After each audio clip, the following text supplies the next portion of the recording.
So I bought a couple mystery boxes of OG Xbox stuff from eBay, and today we're going to open up the boxes and see what they sent us. So we have two boxes here. I'm going to go ahead and open up the first box and see what's inside. So this first box here was kind of a makeshift box, but we do have it open enough to slide the contents out. Ooh, we have, looks like an OG Xbox box here.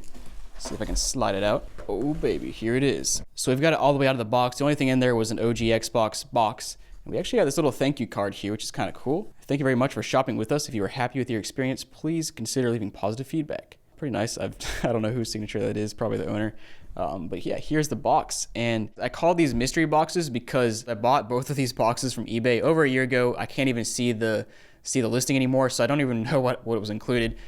So kind of surprised. We got a OG Xbox here. I know it was OG Xbox. I didn't know it was complete in box and everything, but yeah, it's one of the few varieties. This variety's got the NCAA Football 2005 and Top Spin. Includes 2 great games. It's actually not in too bad a condition. Got a few beat up spots in the corners, but that's expected with any console this old. And then of course on the top, or it's not top, it's the side, we got some, just shows up some cool accessories. So we got the Xbox S controllers, the remote. Here on the back, I've always loved the back of the original Xbox boxes because it shows a bunch of games. We got like Forza Motorsport, Jade Empire, MechAssault 2, Fable, Halo 2, Madden 05. That's actually kind of funny because Madden 05, I think, was on the 360. So this has got to be one of the later releases, which makes sense because it has NCAA Football 05, which means this probably came out in like 04 or 05. The 360 came out in 05, so this is one of the later releases of the original Xbox. Kind of cool. Oh, we got The Incredibles down here. I played that a ton on PS2 back in the day. But yeah, it's bulging out a little bit here, so somebody probably didn't stuff it in right, but that's okay. We'll take a look at it. And then here on this side, again, 2 great games. Now here on the bottom, we do still have some sort of seal here. There looks like 2 seals. I don't know if those are original or not, but it is pretty obviously opened. If you look at the top here, they actually, oh no, they did me dirty. They actually put a regular piece of tape here. Oh man. So, you know, I don't know about you guys, but I'm not a huge fan of that. You know, when I buy these boxes, I don't want them to be taped up any more than they have to with non-original tape. Because now if I try to take the tape off, it'll rip part of the box off. So it's not a huge deal because I can just slice the tape like I'm about to do right here. But just kind of like it's honestly like a collector mentality, you know. 99% of people don't care about it. So if you're like me and you like to have the highest picture quality possible when you're gaming, today's sponsor is one that you're not going to want to miss. So the monitor I want to show you today is the KTC G42P5. And although you maybe haven't heard of KTC, they've actually been manufacturing monitors for big names like Dell, Lenovo, and many others for years. And it's a 42-inch 4K OLED monitor that supports up to 138 Hz. It has a 0.1 millisecond response rate. It has VRR, HDR, you know, pretty much all the gaming goodies you want in a monitor. And while all these features are cool and awesome for playing on your Xbox Series X, your PS5, honestly, my favorite feature is the fact that it has an OLED panel. So I'm not going to get into the specifics of what an OLED monitor is, but basically what you need to know is it provides the best picture quality on the market today. OLEDs give you better contrast, better viewing angles, deeper blacks, and much more. So now that you have the tech specs, let me give you a few examples. Like I mentioned a few seconds ago, OLEDs give you very deep blacks, which are much better than the dark grays you get on cheaper monitors. As you can see in Elden Ring, this cave is almost pitch black, and the KTC OLED monitor really helps reflect that. It just really gives you an experience that you can't get on a cheaper non-OLED monitor. And here's another example. The visuals here in the new Call of Duty are just amazing.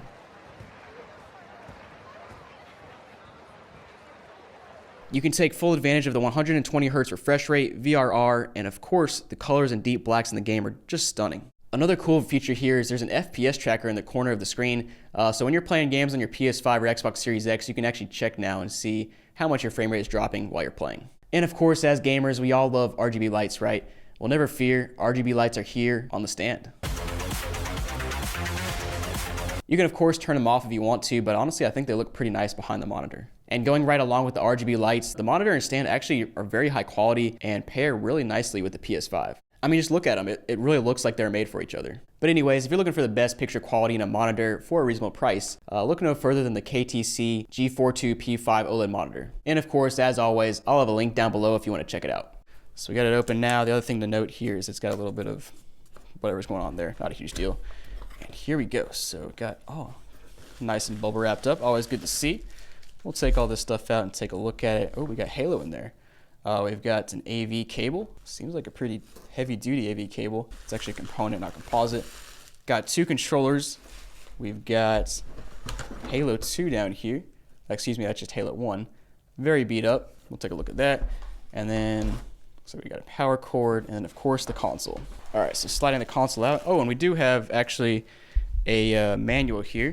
So this thing is actually not complete in box, because if it was complete in box, we would have, you know, I don't know if this version had the styrofoam inserts or if it was just cardboard, but we would have more inserts, more manuals, that sort of thing. This is a pretty giant instruction manual. You know, these are the kind of things that I wish came with video games these days, but they don't. You know, everything's digital now, so it'll include like a little slip of paper that says visit this URL, and you can see your online manual, but you know, it is what it is. Let's go ahead and take a look at everything they sent us. So we got Halo right here, so Halo Combat Evolved, and I think you can see that, but it's very beat up there in the corner, really scratched up. I mean, I'm sure I saw this in the pictures when I bought this thing, but it is complete. Let's take a look at the back of the disc, and ooh, nice and scratched up. I think you can see it there, very scratched up. I have a disc resurfacing machine though, so we're all good. I'll fix it up. And then of course we have the OG Xbox here.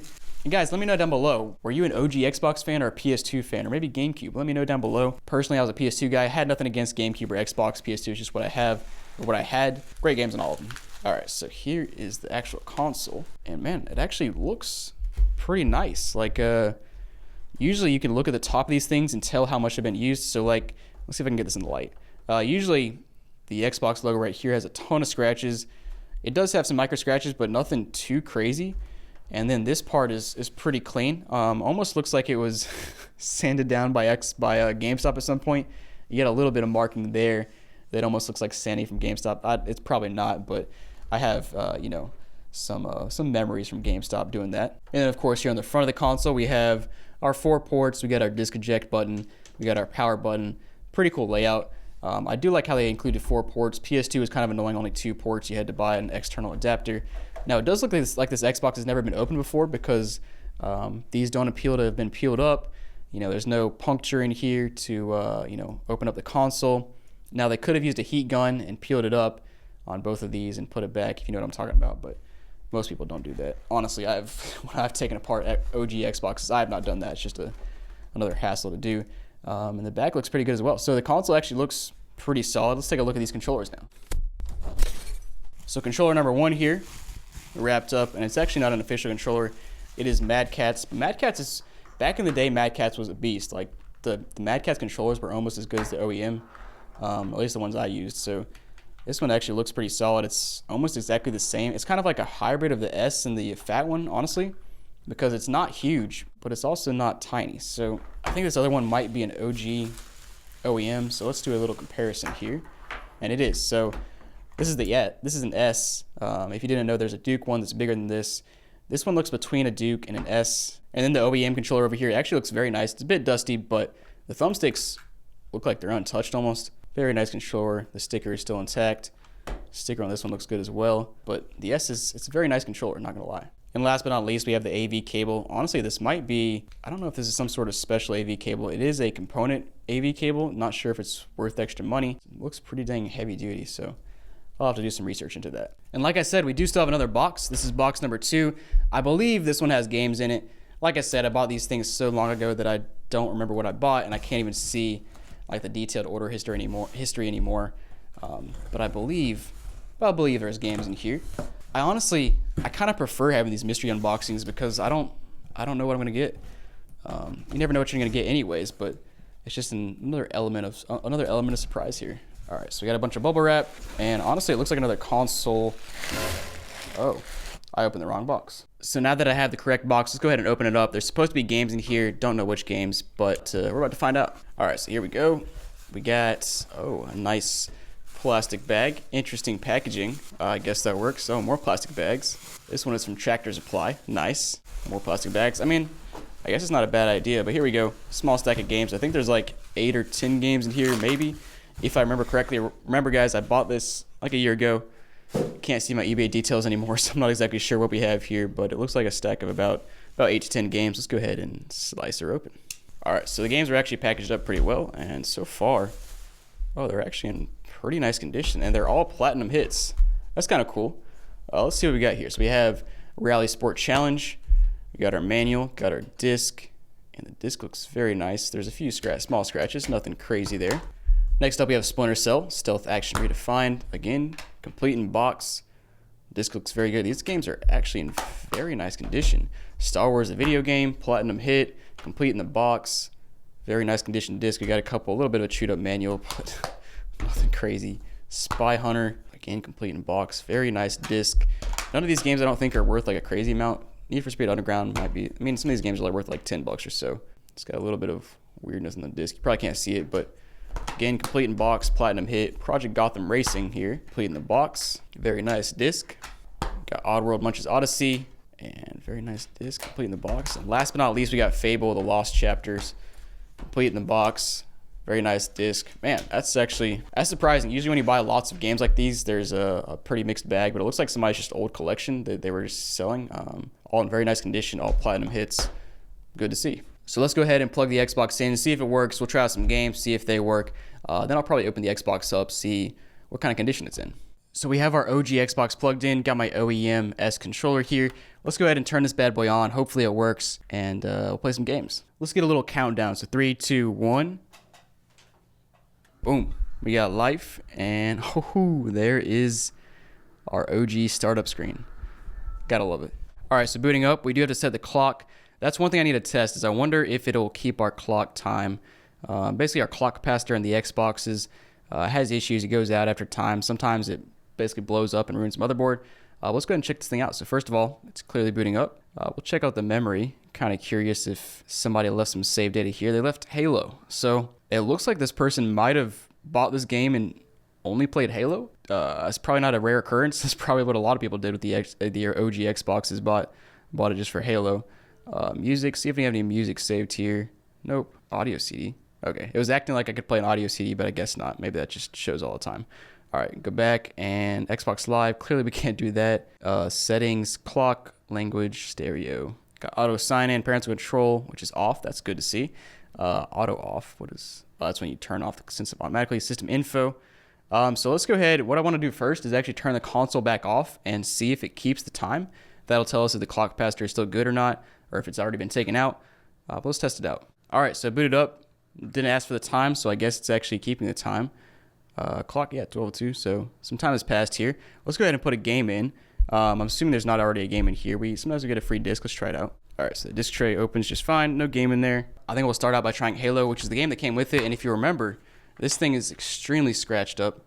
Very scratched up. I've seen worse, but it's pretty bad. Let's go ahead and see if it even works. All right, so that was weird. Let's try that again.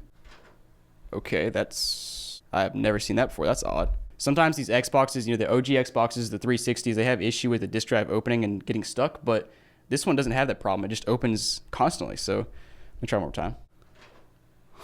I'm no expert on the OG Xbox, but I've never seen that before. Let me try a different game. All right, Fable slides in, and it's right back out. So what I'm about to do here might be a little bit sketchy. I'm going to put the disc in, slide it in, and then hold the disk drive shut, see what happens. We're going to try out Need for Speed Underground here. Let's go ahead and do it. Yeah, so it looks like that does nothing. It just keeps flashing, even though it's shut all the way. Good stuff. And now, even with the disc not in, it still won't shut. So I turned the console off and back on again, and at least seems to hold the disk drive shut now. So I'm going to try a clean game now. Spy Hunter's pretty clean. Maybe Halo messed it up. I don't know. We'll try it out. So Spy Hunter going in, and the disk drive is staying shut this time. The eject button is still flashing, which I don't think is supposed to happen. All right, well, what do you know? Spy Hunter is working, so real finicky, real weird. Some of these old consoles are weird sometimes, but let's try another game. Next up, we'll try Lego Star Wars, another very clean game. Let's see if it works. All right, so the game is in, and as you can see, guys, the disk drive is still flashing like a little ring. I guess that's what it does when it's reading. Honestly, I don't remember because it's been a while since I played OG Xbox, but this game seems to be loading up now too. So I'm not sure what was going on just a minute ago, but 2 games in a row working now. But now that we have 2 working, I'm going to go back to Halo, try that out one more time. Like I said, very dirty disc, or it's not dirty, it's just very scratched up, so I don't know if that messed it up or what. So Halo going in and right back out. There's something wrong with Halo, guys. Tell that to the Covenant. That's so weird. Oh wait, it's staying shut this time, and it appears to be reading, so maybe we get lucky this time. All right, guys, looks like we got lucky this time. Halo is now booting up. That's really weird. Maybe the laser needs cleaned up, or maybe their little rubber band in the disk drive needs to be cleaned. I don't know, but that's just weird. All right, guys, so I tried out a bunch of games, and it was kind of just random. Like some games would work, some games wouldn't. I'm not convinced it's a game issue because most of these games are very clean and sometimes they work, sometimes they don't. I do think it's a console issue, and I actually looked online and some people indicated that it could be the clock capacitor leaking onto the traces. So I hope that's not the issue, but I think it's time for us to open this console up and check out the insides. So let's go ahead and open this console up. Now, there's a couple different ways you can open it. There's 4 screws around the outside. You can also, well, there's 2 screws basically under these stickers. You can either just jam your screwdriver through and unscrew it, which is the way most people do it, or you can use a heat gun and peel the sticker off. I'm gonna try to use a heat gun, never done it before. See if I can peel it off, but let's go ahead and do it. So that actually did work really well. I used a heat gun on all of these 6 screws. The stickers peeled up really easily, and the rubber feet did as well. So let's open this up now. All right, screws out. Top is now off, and the inside, at first glance, is actually very clean. Don't see hardly any dust at all, which is a good sign. And it's been a while since I've taken apart an OG Xbox, so I'm just trying to remember what to do. Got a few screws I think in here that I need to remove. Take out the disk drive, and I think actually once we take out the disk drive, we can see a large portion of the motherboard. So let me do that. And guys, I don't know if you just saw that pop out, but got a nice little bug that popped out. Looks like a fly maybe. That's always awesome to see. All right, screws taken out. Got my hard drive out. Disk drive is now partially out. Let's look at this board. So now that I have this console all the way opened up, I realized I probably should have looked at the menu in the System Xbox info and figured out which version of the console I have, because it appears I have a version 1.6 motherboard. As you can see, I have a gold clock capacitor up here. You can zoom in on it. Usually the clock capacitor is down here, but this one is up here, and this one you can't remove. You actually have to remove and replace if it goes bad. But this clock capacitor looks good. I don't see any like leakage or anything. I'll try to zoom in so you guys can see it. But yeah, just looking at it, the motherboard looks really good. I don't see like any dust, no corrosion on the motherboard. I mean, there's some dust on the motherboard actually, but nothing crazy. So I'm going to open up the disk drive and see if I see anything suspect. So the disk drive is opened up now, and honestly, it's not very dusty. What I think I'm going to do is clean the laser with a Q-tip and alcohol, and then also clean this little rubber band right here, which activates the gears essentially. I've seen that issue a lot on 360s. I haven't done a whole lot on the Xbox, the original Xbox, but we'll try it out. I figure one of those things will probably fix it. But I mean, honestly, it's not too dirty in here, so it's kind of odd that this thing is just bouncing open. Disk drive is now back together. Put everything back in the console. It's not all screwed down and everything yet, but it's in there enough so we can test it out. So let's go ahead and plug this Xbox in and see if I fixed it or made it worse. So I'll show some footage on the screen, but unfortunately, my changes did not fix the Xbox. It's still having issues. Basically, randomly bounces out. Sometimes reads, sometimes doesn't. And it's not really game-based. So like the same game will work and then it won't work. So completely random as far as I can tell. Now, I'm sure there's some other things I haven't tried yet, but I'm not going to turn this video into an hour-long troubleshoot. But I am a bit disappointed. You know, like I said earlier, this is kind of a mystery box for me because I bought this so long ago. But I do know it was supposed to be working. I do know I bought something that was not for parts, so it should have been working, and it's not. Classic eBay. Way too late for me to get a refund or anything. Like, this was over a year ago that I bought this, so that's my own fault. But thanks for watching, guys. Hope you enjoyed my misery. Make sure to like and subscribe down below if you like this content, and have a great day.